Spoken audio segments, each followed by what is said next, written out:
પિલુડા ગામે એસઓજીનો મોટો દરોડો. કરિયાણાની દુકાનમાંથી ₹4.59 લાખની પ્રતિબંધિત નશાકારક ગોળીઓ ઝડપાઈ.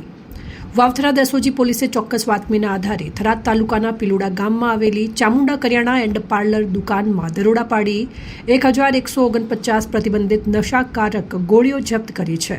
પોલીસે ₹4.59 લાખની ગોળીઓ, ₹50,000નો મોબાઈલ સહિત કુલ ₹5.9 લાખનો મુદ્દામાલ કબજે કર્યો છે.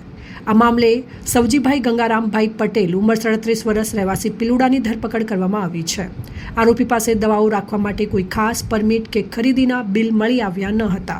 એફએસએલ અને ડ્રગ્સ ઇન્સ્પેક્ટરની હાજરીમાં કાર્યવાહી કરી નમૂનાઓ સીલ કરવામાં આવ્યા. સમગ્ર ઓપરેશનની વિડીયોગ્રાફી કરીને ડિજિટલ પુરાવા પણ એકત્રિત કરાયા છે. પોલીસે એનડીપીએસ એક્ટ અને BNSS 2023 હેઠળ ગુનો નોંધી વધુ તપાસ શરૂ કરી છે. આ નશાકારક દવાઓ ક્યાંથી લાવવામાં આવી હતી અને કોને સપ્લાય કરવાની હતી એની તપાસ ચાલી રહી છે. અહેવાલ જીતુ બારોટ, પ્રદીપ કંત્રાલ, ન્યૂઝ થરાદ.